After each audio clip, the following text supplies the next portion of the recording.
Hi, I'm Marlon Hurst. I'm the artistic director of the Kentucky Bach Choir, and I'm here with Meg Saunders, who has been the concertmaster for the Kentucky Bach Choir Orchestra for many years, and Jason Dovel, who's the professor of trumpet at the University of Kentucky and is going to be playing trumpet with us on this spring's performance of Messiah Parts 2 and 3. Thank you, Meg and Jason, for being with me. We want to talk a little bit about what we're up to with regards to the orchestra.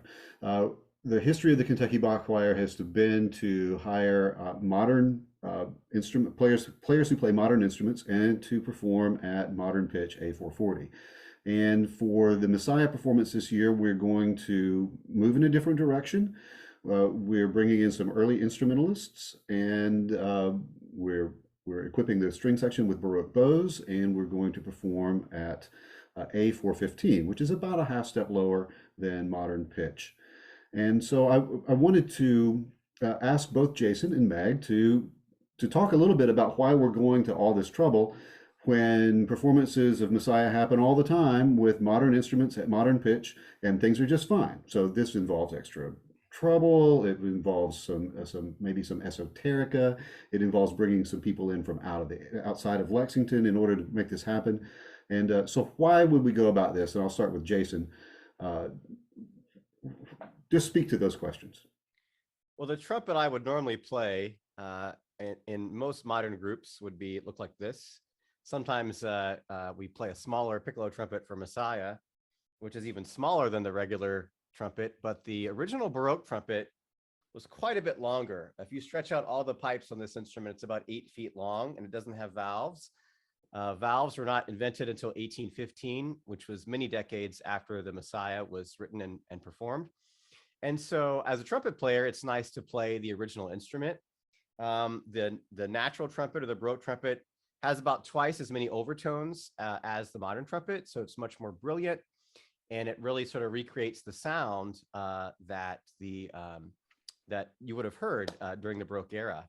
Another thing that helps us when we change the pitch level and we drop down from 440 to 415, a lot of people don't know, but the idea of A being 440 is a very 20th century idea. It wasn't until 1939 that the international pitch standard was set for A as 440.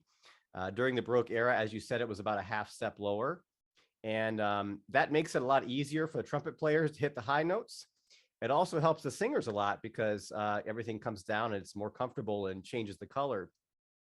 And related to what pitch, what you say A is, when we play these period instruments, we often use different temperaments, which means the way we tune our instruments is very different. And without getting into like the math and science of it too much, my college teacher said the job of the piano tuner is to make everything out of tune. And that's actually true because modern pianos are tuned in such a way, all the half steps are the same. We call it equal temperament. But when you play at 415, you often not only change where the A is, you change where all the other notes are as well. And you play in things like Volati temperament or mean tone temperament, Werkmeister temperament. And what that means to me as a trumpet player is the thirds are lower and the fifths are higher, which number one makes it a lot easier for me to hit the notes because it's closer to where they are on the trumpet. But second, those intervals are more pure. They sound better to the listener. They don't have that wobble and attention in the sound that we have on the piano. So changing your instrument, changing the pitch, and changing the temperament really recreates the sound as it would have been heard in the Baroque era. Thanks. That's really helpful. And I'll concur that we've been rehearsing with the choir at a half step lower, and the sopranos and the tenors are really grateful. Yeah. Meg, talk a little bit about why we would use why a string player would want to use a Baroque bow for this repertoire as opposed to a modern bow. Okay, absolutely. I was just going to say when Jason was showing his instrument, you're not going to see different looking stringed instruments really when we play Messiah. This is just going to be, our normal instrument, but tuned lower and possibly with gut core strings so that they're not as bright and poppy. But with the bows, this is where you're going to see a real big physical difference. So the modern bow is what you're going to see when you go to most orchestra concerts or in church or whatever. And this is the bow that basically everybody uses. What's different about the modern bow versus the Baroque bow? You can really see the difference in the tip. Is the construction of it and the weight of it. In the modern bow, there's a lot of weight at the frog. So we have silver adjusting screw clip, winding, ebony frog, leather wrapping, and then at the tip we have a little bit of either, this is ebony, I have one that has silver, I have one that has ivory on it. So there's just a lot of weight and heft to the bow. The balance point is about 4-ish inches from the end of the winding, and that's the fulcrum. That's where you get a lot of the bounce of the bow and a lot of the, the poppy kind of notes that you need when you're, having to give big articulations like in Beethoven or something like that. So we're here and we're into the string, and it's all just a lot of weight in comparison to the Baroque bow. The Baroque bow, this particular bow, it's a replica of an actual Baroque bow, but you see especially a difference at the frog, the shape, the weight. There's no silver, there's no metal of any kind. In this, the frog is actually made out of the same wood as the stick. This particular one is made out of snake wood, which is a more dense wood than the Pernambuco of the modern bow. So the modern bow is more bouncy.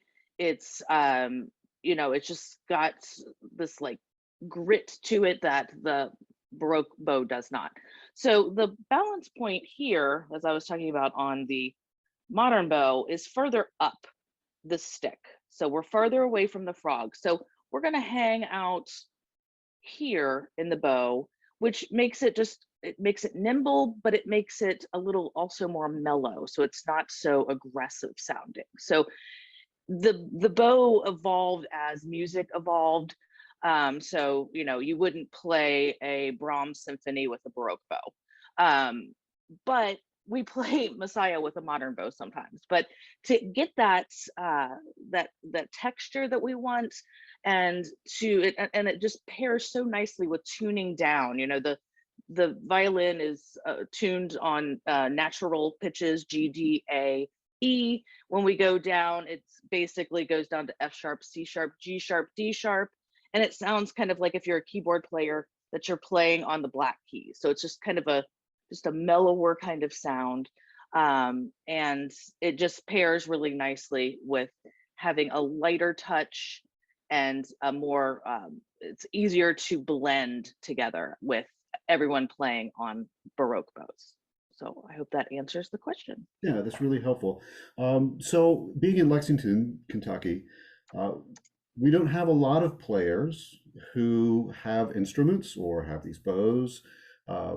If we were in Bloomington at the University of Indiana, if we were in Nashville, if we were in New York, we would have these players at our disposal. But since we're in Lexington, we have to, at this point, bring in players from the outside, some players from the outside to help supplement our orchestra.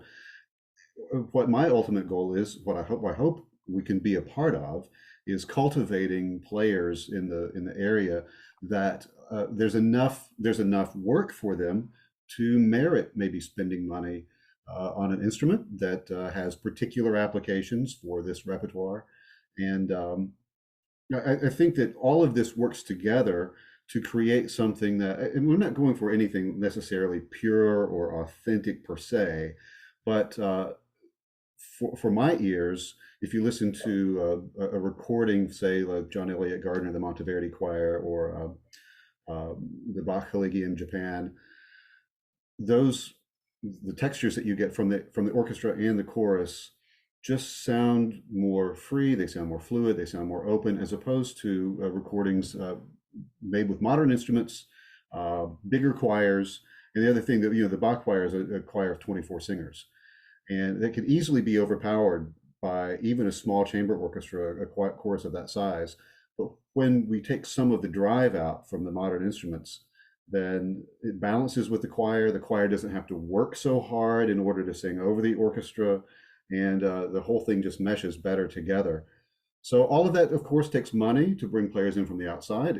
We have to pay travel expenses for them, and we are actually providing Baroque bows, replica Baroque bows for our string sections for those who don't already have them. And while it is extra trouble and extra money, I ultimately think it's worth it. So I appreciate both of you coming on and sharing some of your wisdom and some of your thought and some of your experience. And I am looking really forward to this performance of Messiah this spring. Thank you for being here, and thanks for you to all who are watching.